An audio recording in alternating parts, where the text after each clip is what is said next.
Сендер ғажайыпқа сенесіңдер ме? Өмірлеріңді түбегейлі өзгерткен бір жағдай болды ма? Менің атым Сильви, және осы жыл мен үшін өте ауыр болып, өміріммен қоштаса жаздадым. Қазір бәрін дұрыстап айтып берейін. Ата-анам және ағам Пьер мен Францияның оңтүстігінде орналасқан кішкене қалашықта тұрамыз. Анам мен әкем фермада жұмыс істейді, ал ағам екеуміз көмектесеміз. Негізі фермадағы өмір қатты жалықтырмайды. Бос уақытымызда ағам екеуміз саңырауқұлақ жинап, жайлауда жүгіріп, үй жануарларымызбен ойнаймыз. Және күннің батысын қарағанда қатты жақсы көреміз. Күннің көк жиекте батып, біздің жайлауымыз қараңғы түнекте қалған бақылау өте әдемі. Сол күнді әлі де қорқынышпен еске аламын. Пьер екеуміз әдеттегідей жұмыстан кейін велосипед алып үйге бардық. Біз көңілді әңгіме дүкен құрып, таныс жолмен жүріп, анамыздың дәмді лазаньясын жейміз деп келе жаттық. Пьер велосипедті қолсыз-ақ айдай алатынын көрсетіп келе жатты, ал мен болсам қайталауға тырыстым. Кенет бұрыштан үлкен көлік шығып қалып, тура маған қарай келе жатты. Рөлді бұрып үлгермедім. Қолымнан келгенде Пьерді шетке қарай итеріп жібердім. Мен үлкен дүкен ішінде тұрмын. Маған қызыл кепка киген әдемі бір қыз күлімсіреп, лотерея билеттерін көрсетіп тұрды. Мен ең шеткі тұрған таңдап, сатушы ақырын тиынмен сырып жатқан суретке қарап тұрдым. Бір жұлдыз, екіншісі. Жүрегім дүрсілдеп кетіп, үшінші яшықтан не шығатынын күтіп тұрдым. Бинго! 200 000 евро! Мен 200 000 ұтып алдым. Бақыттан тұрған жерінен секіре бастадым. Басыма бірден мұны қайда жаратамыз деген ой келді. Ал сосын маған қолында папкасы бар бір кісі келіп, қолындағы конвертті ұсынып, Миландағы университетке грантқа түскеніне құттықтап, қолымды қысты. Мен қатты таң қалып қалдым. Бір қолымда лотерея билеті, екіншісіне университеттен шақырту. Менің назарымды үлкен жазумен 2025 деп жазылған баннер аударды. Онда мен университеттің ең үздік студенттерінің қатарында тұрмын. Мемлекеттің ең мықты компаниясын жұмысқа тұрып, менде ең әдемі әрі қымбат көлік және көп ақша бар екен. Бақыттан басым айналып, айналыма қарап, осының бәрі менің болашағым екенін түсіндім, және ол жетістіктерге толы. Адамдар қол шапалақтап тұр, бірақ менің ата-анам мен ағам алыста тұрып, менің жетістігіме қуанышты емес көрінеді. Бұл менің түсім бе? Әрине түсің. Сильви, қызым! Бүткіл денем ауырып, көзімді аштым да, Азер дегенде анамның бет-келбетін көрдім. Қатты ауыр болды, тамағымда кеуіп қалыпты. Сөйлей алмаймын, бірақ анам мен әкем жылап сонымен қатар оянғаныма қуанғанын көріп тұрдым. Олар дәрігерді шақырып, бір-бірін құшақтады. Дәрігер мені қарап шығып, қан қысымымды тексеріп, сандардың көрсетуі бойынша осы апта шығып қалуы мүмкін деді. Не болғанын мүлде түсінбедім, бірақ аузымнан сөздерді әзер итеріп, анамнан не болған сұрадым. Анам жылап, әлгі көлік тоқтай алмай маған қарсы келіп, апат болған екен. Мен бір ай комада жатып. Ал Пьер мен итеріп жібергеннен кейін қатты жарақатталмапты, тек бір-екі тыртықпен аман қалған екен. Ал Пьер қайда деп сұрадым. Анам ол күнде менің палатама келіп, сонда түнеуге қалады деді. Ол қатты уайымдап болған нәрсеге өзін кінәлайды екен, алайда жүргізуші тым үлкен жылдамдықпен жүріп, оның кінәсі дәлелденіпті. Мен ауруханада 1-2 күн болып, маған дәрумендер салып, тағы дәрі жазып берді де, диета нұсқап, денсаулығыңа өте мұқият қара деп ескертті. Менің отбасымның арқасында денсаулығым қалпына тез келе бастады. Кейін қалаға шығып, ата-анама азық-түлік сатылымына көмектесе алатын болдым.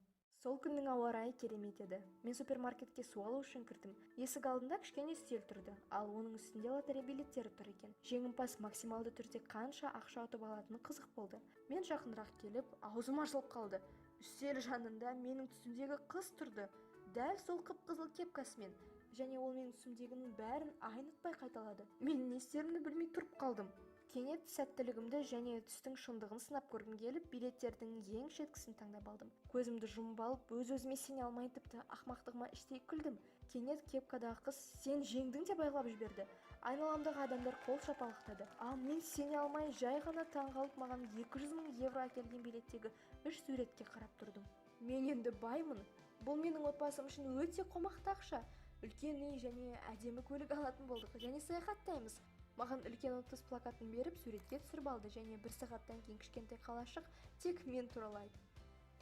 Бір сәтте танымал болып шыға келдім. Ата-анам осынша ақша ұтып алғанымды білгенде ауыздары ашылып қалды. Пьер болса бақыттан секіріп бірден PlayStation алғым келеді деді. Бізде ендігі жаңа өмір басталды. Біз ыңғайлы, әдемі үй алып, үлкен көлік алып, фермамызды үлкейттік. Отбасымыз бақытты еді. Емделіп жатқаннан кейін мектепке баруды тоқтаттым.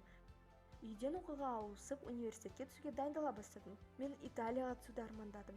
Сондықтан өткендегі лотереядағы сәттілігім қайталанса екен деп тіледім.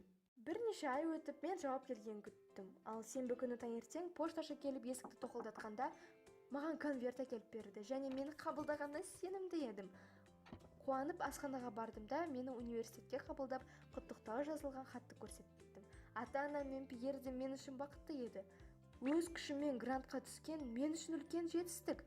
Біз таңғы ас ішіп, маған сапарға керек заттарды талқылай бастадық. Білесіңдер ме, комадан шыққаннан кейін мен түстердің шын өмірде қайталана алатынына сенетін болдым. Бір айдан кейін Италияға оқуға келдім. Маған бәрі қызық болды. Мен Милан қаласына тамсанатынмын. Әр көшесі оның әдемілігіне тереңірек үңілтіп, сән әлеміне жеткізетін. Менің жаңа достарым пайда болды. Олармен серуендеп, әртүрлі қызықты жерлерге барып, әдемі дәмханаларда тамақтанып, өмірден ләззат алдық. Шынымды айтайын, армандаған оқуым екінші орынға түсіп кетті. Алайда қатты уайымдаған да жоқпын. Менің түсіме сенетін болсақ, алдымда көптеген жетістіктер мен бай өмір күтіп тұр емес пе? Егер бәрі онсыз да жақсы болатын болса, уайымдаудың не керегі бар? Мен отбасыма сирек хабарласатын болдым. Өйткені мен кешке қыдырып, келесі күні ұйқыда болатынмын. Ата-анам мен ағам маған ренжігендей болды. Бірақ бұл туралы көп ойламайтынмын. Жаңа қала мені және өмірімді толықтай өзгертті. Емтихандар күні келді. Мен университетке сенімді аттанып, барлық пәндерді тапсырып шығамын деп ойладым. Өйткені мен топ студент боламын ғой. Алайда бүткіл пәннен ең төменгі балл алғанымда қатты таң қалдым. Иә, сенесіңдер ме? Мен барлық емтиханнан құладым. Тест нәтижелерін көріп, мұндай бағамен мен ештеңеге қол жеткізе алмайтынымды түсініп, енді қайта қорада жұмыс істеймін деп ойладым. Болашағымды өз қолмен құртып жатқанымды енді түсіндім. Мен ректормен сөйлесіп, маған тағы бір мүмкіндік бергенін сұрап, бұл жолы бәрін тапсырып, ең жақсы студент боламын деп уәде бердім. Ректор келісіп, дайындалып тапсыруға бір апта берді. Күні-түні емтиханға дайындалып, өзіме демалуға мүмкіндік бермедім. Барлық пәнді үздік тапсырып шығамын деп өз алдыма мақсат қойдым. Емтихан күні жетті. Мен қатты уайымдадым, өйткені болашағымды құртып алудан қорықтым. Аудиторияға мұғалім кіріп, телефондарды өшіріп қоюымызды сұрап, емтиханды бастады. Уақыт басталды. Мен 4 сағат отырып, әр сұрақты мұқият оқып, өз жауаптарымды барынша түсінікті қылып жазуға тырыстым. Аудиториядан шыққаннан кейін арқамнан үлкен жүк түскендей болды. Мен отбасымды, ата-анамның құшақтағанын, ағамның күлгенін қатты сағындым.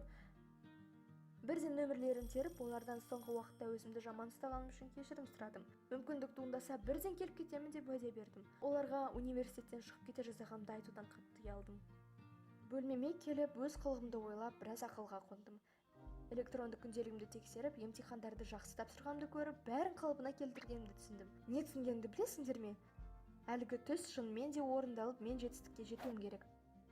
Бірақ та мен өзім тырысып, оқып, мені ештеңеге қарамастан қолдап жақсы көретін адамдарымды бағалауым керек. Егер видео ұнаса, лайк басып, өз пікірлеріңді қалдырып кетіңдер. Арнамызға тіркелуді де ұмытып кетпеңдер.